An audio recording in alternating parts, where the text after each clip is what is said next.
तो guys video को start करने से पहले मैं आप भाइयों को एक चीज़ जो है वो बताना चाहता हूँ कि इस सीरीज़ के अभी तक के जितने चैप्टर रिलीज हुए थे मैं उन सभी को एक्सप्लेन कर चुका हूँ और अब इसके जो आगे के चैप्टर है वो वीकली आया करेंगे। तो इसीलिए अब इस सीरीज़ के जो आगे के एपिसोड है वो आप लोगों को भी वीक में ही देखने के लिए जो है वो मिला करेगी और आप लोगों को चिंता करने की कोई भी ज़रूरत नहीं है क्योंकि मैंने नई सीरीज़ जो है वो ढूंढ ली है। और कल से हम लोग जो है वो अपनी जो नई सीरीज होने वाली है उसे एक्सप्लेन करना शुरू करेंगे और मुझे पक्का यकीन है कि आप लोगों को जो न्यू सीरीज होने वाली है वो बहुत ही ज़्यादा पसंद आएगी। और इससे अलग अगर आप लोगों के माइंड के अंदर कोई मानवा है तो उसके लिए मुझे जो इंस्टाग्राम है वहाँ पर मैसेज जो है वो कर सकते हो। इंस्टाग्राम का जो लिंक है वो आपको डिस्क्रिप्शन के अंदर मिल जाएगा। वहाँ से आप इंस्टाग्राम पर आकर मुझसे बात करते हुए आप लोगों की जो फेवरेट मानवा है उसके बारे में मुझे बता सकते हो। तो चलो अब टाइम को बर्बाद ना करते हुए जो अपना एपिसोड है उसे स्टार्ट करते हैं।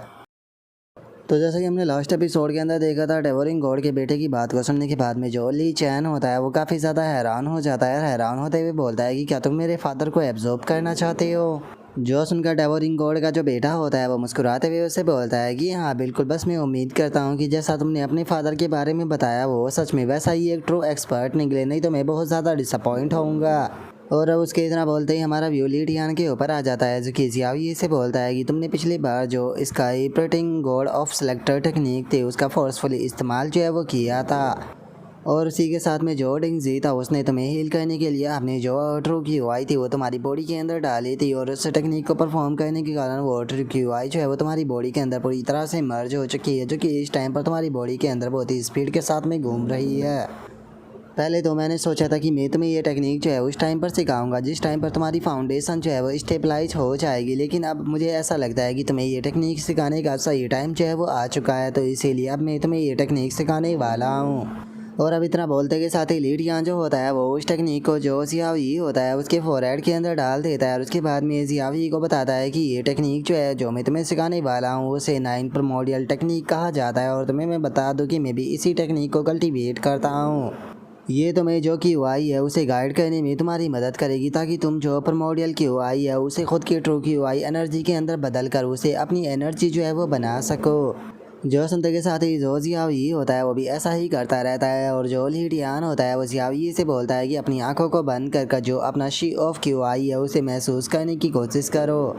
और उसके इतना बोलते के साथ ही हमें जियावी की पूरी बॉडी जो होती है वो गोल्डन होकर दिखाई देने लगती है। और जो लीडियान होता है वो बोलता है कि चलो अब यहाँ पर जो तुम्हारे मेरिडियन है उन्हें गाइड करने का टाइम आ चुका है। और लीडियन के इतना बोलते ही हम देखते हैं कि जियावी के पूरे मेरिडियन जो होते हैं वो रेड हो जाते हैं और अचानक से ही जो जियावी होता है उसके मुंह के अंदर से ब्लीडिंग भी होने लगती है।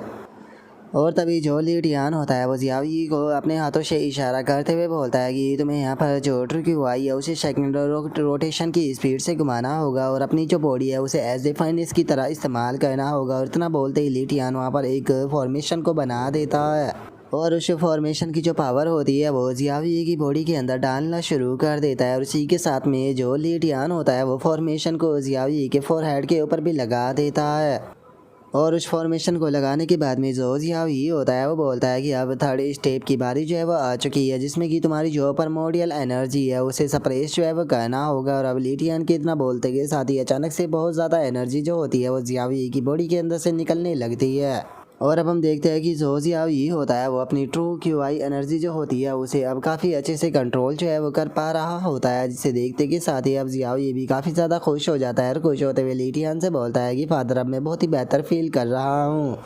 जो सुनकर लीडियान जो होता है वो मुस्कुराते हुए जो जियावी होता है उसे बोलता है कि तुम्हें ये टेक्निक जो है वो कल्टीवेट करते रहना होगा, इसकी मदद से तुम इस वर्ल्ड के अंदर जितनी भी ट्रू एनर्जी है उसे खुद की एनर्जी जो है उसमें बदल सकते हो। और अभी के टाइम पर जो तुम्हारी स्टेट है इस स्टेट के अंदर केवल तुम इसका जो 10 लेवल है उसे ही कल्टीवेट जो है वो कर सकते हो, लेकिन 10 लेवल के अंदर ही तुम बहुत ज़्यादा ट्रू एनर्जी को खुद की एनर्जी जो है उसमें बदल पाओगे। जो सुनते के साथ ही जो जियावी होता है वो लीडियान से बोलता है कि फादर आपने बताया कि इस टेक्निक का नाम जो है वो 99 प्रिमोर्डियल टेक्निक है, तो क्या इसके अंदर सच में 99 लेवल है। जो सुनते के साथ ही लीडियान जो होता है वो जियावी से बोलता है कि जो 99 नंबर होता है वो एक तरह से जो इन्फिनिटी होता है उसे रिप्रेजेंट करता है, तो इसीलिए ये तुम्हारे ऊपर डिपेंड करता है कि तुम कितने लेवल जो है उन्हें कल्टीवेट कर पाते हो। एग्जाम्पल के तौर पर जो तुम्हारा अंकल सू फैंग है, अगर उसकी बात की जाए तो इस टाइम पर वो इस टेक्निक के 69 लेवल को कल्टीवेट करता है।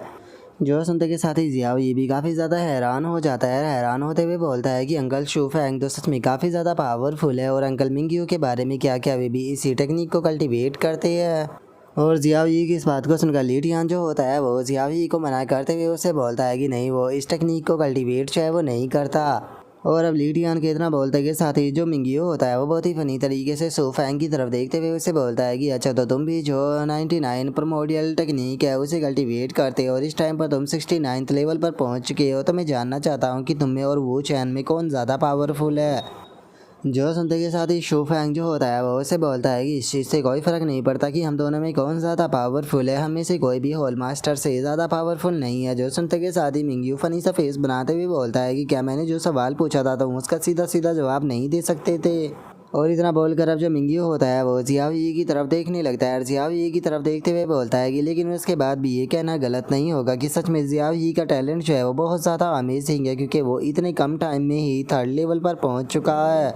जो सुनते के साथ ही जो शू फैंग होता है वो बोलता है कि ये बात सच है कि जियाओ यी जो है वो काफ़ी ज़्यादा टैलेंटेड है, लेकिन उसके बाद भी उसे अपने ही ट्रू क्यूआई एनर्जी के कारण ब्लैक लैश का सामना करना पड़ा। और इस टाइम पर जो जियाओ यी है उसकी फाउंडेशन भी जो है वो कंप्लीट नहीं हुई है, जिसका जो होल मास्टर है वो उसकी फाउंडेशन को इस्टेब्लिश करने के लिए यहाँ पर खुद की ट्रू क्यूआई एनर्जी से उसकी मदद कर रही है, जिसका वो इतनी स्पीड से कल्टीवेट कर पा रहा है। और इससे अलग हमें नहीं भूलना चाहिए कि जो जियाओ यी है उसका मार्शल आर्ट जो है वो लाइफ एंड डेथ है, जिसका उसकी अडेप्ट करने की जो कैपेबिलिटी है वो ऑर्डिनरी लोगों से बहुत ज़्यादा है। लेकिन ये कहाँ तक आगे बढ़ पाता है ये इसी की किस्मत के ऊपर डिपेंड करेगा। जो सुनकर मिंगियो जो होता है वो बोलता है कि जब तक कि हम लोग उसे प्रोटेक्ट कर रहे हैं तब तक क्या डरने की बात है। और मिंगियो के इतना बोलते के साथ ही जो शी युआन होती है वो भागते हुए वहाँ पर आने लगती है और वहाँ पर आते हुए बोलती है कि जियाओ यी कैसा है।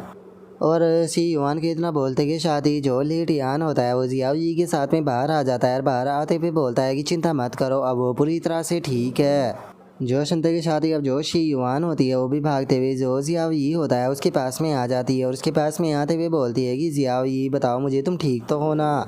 जो सुनकर जियाओ यी जो होता है वो हंसते हुए बोलता है कि मदर मैं पूरी तरह से ठीक हूँ और फादर ने मुझे अभी अभी एक नई टेक्निक जो है वो सिखाई है, जिसका मैं अब काफ़ी अच्छा फील भी कर रहा हूँ। जो सुनते के साथ ही शी युआन भी अब काफ़ी ज़्यादा खुश हो जाती है और खुश होते हुए बोलती है कि ऐसा लगता है कि वहाँ का तुम्हारा एक्सपीरियंस जो था वो बिल्कुल भी बुरा नहीं था, वहाँ से तुम पूरी तरह से एक न्यू रिबॉर्न जो है वो होकर आए हो, इसीलिए मुझे लगता है कि तुम अभी पूरी तरह से ट्रांसफॉर्म हो पाओगे। और उसके इतना बोलते के साथ ही जो ली टियान होता है वो उन लोगों से बोलता है कि ठीक है, अब तुम सभी लोग जो है वो जाकर आराम करो, क्योंकि कल हम लोग जो है वो 9 क्लाउड अपर सेक्ट के लिए निकलने वाले हैं। जो सुनते के साथ ही जो शियू होती है वो काफ़ी हैरान रह जाती है, हैरान होते हुए बोलती है कि क्या हम 9 क्लाउड अपर सेक्ट में जाने वाले हैं। और शियू के इतना बोलते के साथ ही जो ली टियान होता है वो वहाँ से जाने लगता है। वहाँ से जाते हुए जो शी युआन होती है उससे बोलता है कि मैं जो फैंग झाओ है उसे ढूंढने के लिए जा रहा हूँ। और इतना बोलते के साथ ही अब जो ली टियान होता है वो वहाँ से चला जाता है। और तभी हम शू फैंग को देखते हैं जिसकी की कमर के ऊपर चोट जो है वो लगी हुई होती है, जिसके ऊपर की जो शी यू होती है उसका ध्यान भी चला जाता है और वो बोलती है कि ब्रदर शू फैंग मुझे लगता है कि आप इंजर्ड हो। जो सुनकर शू फैंग जो होता है वो बोलता है कि अरे ये तो बस मामूली सी चोट है, मैंने इसके ऊपर ध्यान नहीं दिया, शायद ये उस टाइम पर लगी होगी जिस टाइम पर हम लोग डेवोरिंग वेल के साथ में फाइट कर रहे थे। और अब इतना बोलते कि शादी जो शू फैंग होता है वो वहाँ से जाने लगता है और वहाँ से जाते हुए बोलता है कि ठीक है, अब चूंकि यहाँ पर कुछ भी सीरियस मैटर नहीं है तो मैं भी अपने जो कपड़े हैं वो चेंज करने के लिए जा रहा हूँ। और इतना बोलकर शू फैंग जैसे ही वहाँ से जाता है तो अचानक से ही उसका लॉकेट जो होता है वो टूट कर गिर जाता है। लेकिन जो शू फैंग होता है उसका ध्यान अपने लॉकेट के ऊपर बिल्कुल भी नहीं होता और वो वहाँ से चला जाता है। और तभी जो मिंगियो होता है वो शू फैंग का जो लॉकेट होता है उसे उठा लेता है। और उसके बाद में वो शू फैंग की तरफ देखते हुए बोलता है कि ऐसा लगता है कि ब्रदर शू फैंग जो है वो बहुत ही ज़्यादा परेशान है, क्योंकि उन्होंने यहाँ पर अपने लॉकेट को ड्रॉप कर दिया, लेकिन उसके बाद भी उन्होंने इसके ऊपर ध्यान नहीं दिया। क्या सच में डेवोरिंग वेल से फाइट करने के कारण वे काफ़ी ज़्यादा इंजर्ड है। जो सुनते के साथ ही जो शियू होती है वो आकर मिंगियो से वो लॉकेट ले लेती है। लॉकेट को लेते हुए बोलती है कि मैं ब्रदर शू फैंग को ये देकर आ जाती हूँ और साथ में मैं उसे चेक भी कर लूँगी और इससे अलग मुझे उसका शुक्रिया अदा भी करना है, क्योंकि उसने मेरी जान बचाई थी। और अब इतना बोलते कि साथ ही जो शियू होती है वो भी भागते हुए वहाँ से चली जाती है। और तभी जो मिंगियो होता है वो बहुत फ़नी सा फेस बनाते हुए बोलता है कि अगर मुझे सही से याद है तो मैंने भी इसकी जान बचाने में इसकी मदद की थी, लेकिन इसने शुक्रिया अदा मेरा तो नहीं किया। और अब उसके इतना बोलते के साथ ही हमारा व्यू जो होता है वो शू फैंग के पैलेस के ऊपर आ जाता है, जहाँ पर कि हम देखते हैं कि शू फैंग अपने कपड़ों को चेंज करने लगता है। लेकिन जैसे ही वो अपने कपड़ों को उतारता है तो हम देखते हैं कि शू फैंग की बॉडी के ऊपर बहुत ही ज़्यादा चोटों के निशान होते हैं। और तभी जो शीयू होती है वो भी वहाँ पर आ जाती है और वहाँ पर आते हुए बोलती है कि ब्रदर शू फैंग, आपने अपना जेट पेंडेंट जो है वो गिरा दिया था। और इतना बोलते ही शीयू जैसे ही सामने की तरफ देखती है तो उसे पता चलता है कि शू फैंग ने अपने ऊपर के कपड़े उतारे हुए हैं। और अब शू फैंग की बॉडी को देखने के बाद में जो शीयू होती है उसका भी जो चेहरा होता है वो लाल पड़ने लगता है। और अगले ही पल जो शीयू होती है वो अपने मुंह को छुपाते हुए बोलती है कि सॉरी सॉरी, माफ़ कर देना, मैंने ये जानबूझकर नहीं किया। जोशन का शू फैंग जो होता है वो अपने कपड़ों को पहनते हुए बोलता है कि अरे कोई बात नहीं, इससे ज़्यादा फ़र्क नहीं पड़ता। और इतना बोलते के साथ ही जो शू फैंग होता है वो अपने जेट को ले लेते हैं और लेते हुए बोलता है कि बहुत बहुत शुक्रिया इसे लाने के लिए। जो सुनते के साथ ही अब जो शीयू होती है वो शू फैंग की तरफ देखने लगती है और उसकी तरफ देखते हुए बोलती है कि ब्रदर शू फैंग, आप ठीक तो हो ना? आपकी बॉडी के ऊपर ये बहुत ज़्यादा इंजरी है। जो सुनते के साथ ही शू फैंग जो होता है वो शीयू से बोलता है कि तुम्हें इन इंजरी की चिंता करने की कोई ज़रूरत नहीं है, क्योंकि ये इंजरी जो है वो अभी की नहीं है बल्कि ये बहुत पुरानी है, जो कि मुझे पास्ट को याद दिलाती है। और अब शू फैंग की इस तरह की बातों को सुनकर जो शीयू होती है उसे शू फैंग की चिंता होने लगती है और वो शू फैंग से बोलती है कि ब्रदर शू फैंग, आप सच में ठीक हो ना? अगर आपके माइंड के अंदर कोई भी बात है तो हम लोग जो है उस चीज़ के ऊपर बात जो है वो कर सकते हैं, क्योंकि यहाँ तक ब्रदर मिंगियो जो है वो भी इस चीज़ को कह रहे थे कि आप शायद किसी चीज़ को लेकर परेशान हो। तो क्या आप सच में किसी चीज़ को लेकर परेशान हो? जो सुनते के साथ ही शू फैंग थोड़ा सा उदास होते हुए उससे बोलता है कि अरे नहीं, ऐसी बात नहीं है, मेरी बड़ी बहन की जो डेथ एनिवर्सरी है वो जल्दी ही आने वाली है, बस मैं उसे ही सोचकर थोड़ा सा परेशान था। और अब शू फैंग की इस बात को सुनकर जो शीयू होती है उसे भी शू फैंग के लिए थोड़ा बुरा जो है वो लगने लगता है, जिसके बाद में अब जो शीयू होती है वो वहाँ से जाने लगती है। और वहाँ से जाते हुए बोलती है कि ठीक है ब्रदर शू फैंग, अब आप आराम कीजिए, मैं आपको परेशान जो है वो नहीं करूँगी और अब मैं भी यहाँ से जा रही हूँ।